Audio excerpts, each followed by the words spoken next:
you know, it's sort of not so fun, but it's not so fun if you just see that at the beginning, but if you sort of do that, you're going to see that it's kind of interesting. Because here, you also have the dynamic programming principle, that's why I want to emphasize.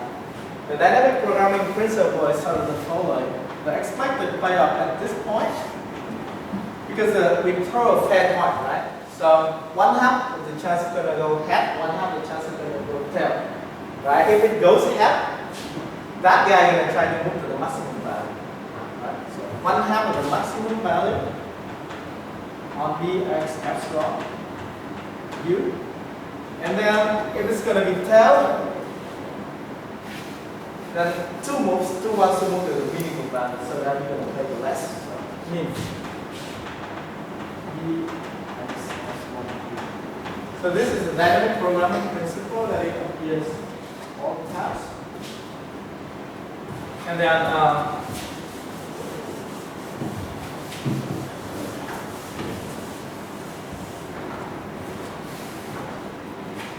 okay. And then I'm going to derive a PD from this for you. And that's the end. Wow, how to derive a PD? Okay, assume everything's nothing to worry about. And you can check it by viscosity solution. That's why viscosity solution is sort of very powerful tool.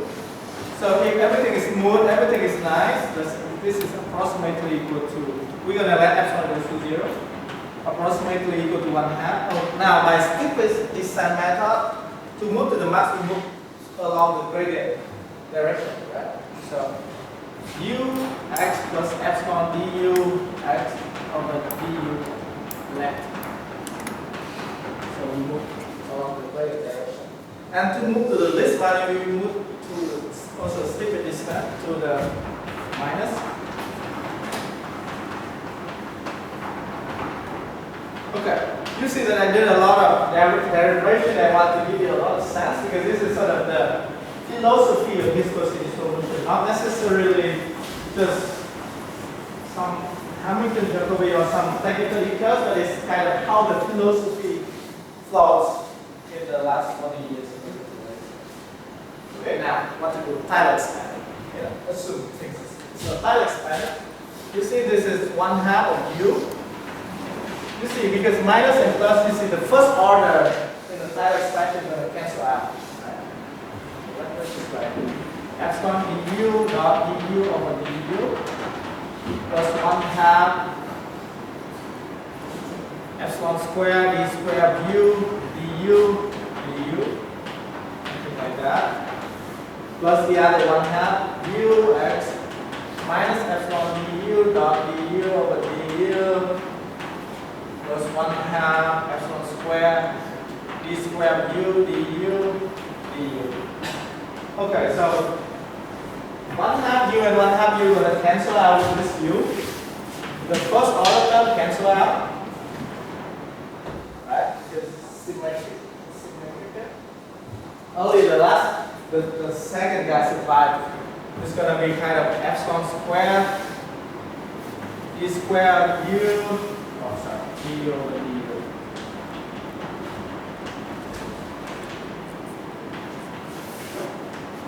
Epsilon square du square d square u du over du. This is a second form, so I write it in the Hansen form. Whatever.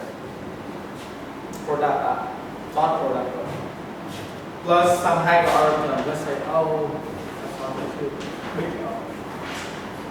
Higher order term. So you see this has to be here.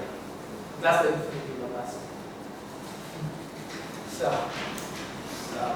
d square du du 0. Okay, if you write this one down, d square u is u xi xj du u xi dot with du xj is equal to 0. That's infinity Laplace. And then there's a huge literature on this equation. This is correct in the viscosity solution sense. Aronson first derived it. It has some reason to be called infinity Laplacian because it can be derived by a lot of things, by P Laplacian that P goes to infinity and so on and so forth. Aronson, Now I'm maybe in trouble. I don't know that will analyze where. We write this one in the 1960s, and it was completely lost for more than 30 years because there was no tools whatsoever to derive it. And he got a very weird solution. Let's say in 2D, he got this solution: x to the 4th third minus y to the 4th third. So this is worst case scenario is C1 1/3. So it can't be C2. So this can be a classical solution. And there was no tools to use that. And the breakthrough comes in the 1993 by Bob Zansa, who proved uniqueness in terms of viscosity solution. And since then, for the last 20 years, I think there's been thousands of papers on viscosity solution. The funny thing is that the geometry of FLA school of thoughts cannot be applied here. You cannot swing the balls. You know, regularity is basically shrinking balls. You know, one of the cool things is that you cannot shrinking balls. So, well, you can touch the ball. Yeah, you can touch the ball. Okay, so you have to devise different things. I think like the crack is one of the big experiments. This is one of the reason why we like it because it's non-standard and it's a thing that it's not in Catholic school at all. If you are in Catholic school, you're going to squeeze you. You're going to get it anyway. So there are some partial results. There are a lot of interesting things along on this direction, and there are a lot of interpretations also in terms of minimizing the Schiff function and so on and so forth. But I don't think I have time to do it. But why do I do it here? Because I want to tell you that viscosity solution is natural. One way to derive it is by the thing that I did from the beginning, level set method, which is not standard. It only came in 1990. The thing that came first in the literature was the long-term of some kind of minimizing action function. And then also Hamiltonian dynamics, which I didn't do it here. This also came from Hamiltonian dynamics, Hamiltonian ODE. So this kind of x dot is equal to dt, xt,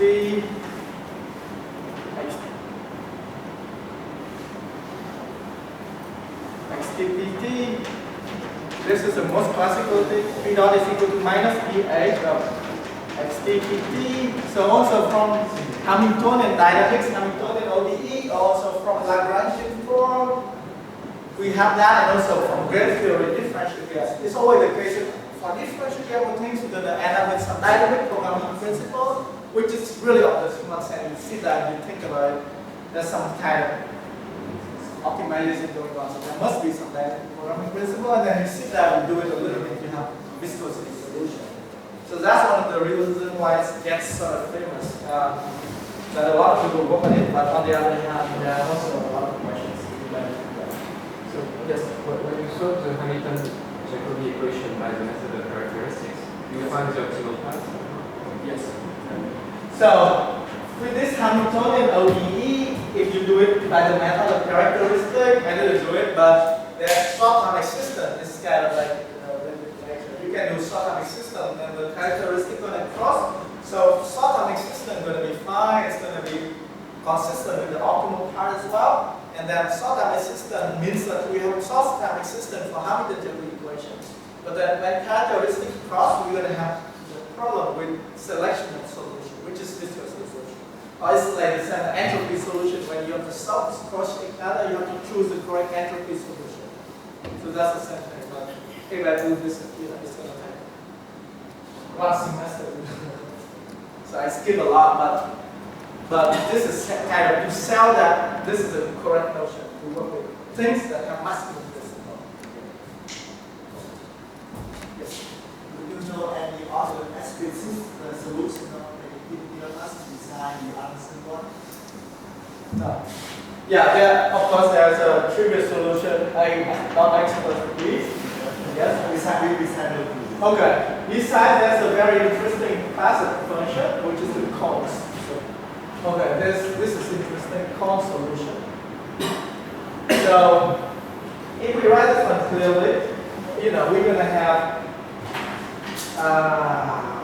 right. Look at this one. If we group this one together, it's going to be d of 1/2 du squared not in du equal to 0. Okay? So if the length of this one is fixed, then it's 0. So that's why, so if du equal to constant, it's going to be a solution. So that's why we have phi of x, if we choose it to be a x minus x0 plus b, it is a solution, except at the vertex. Let's say it Rm minus x0. And this is sort of the classic fundamental solution, just like fundamental solution of his equation, or sort of like the green kernel. I'm not good at the green kernel, but this is like that. And actually, that's a very great result by Baron, Crandall, Evans, and Garriott. So that's a great result by Crandall,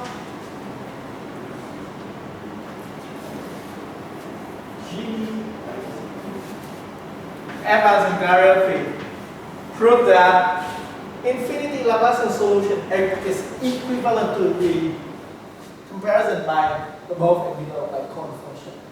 So this is the point where they do regularity, like touching it with the cones like upward cones and downward cones. Cone is just like the class of fundamental solution, but it's still open for general.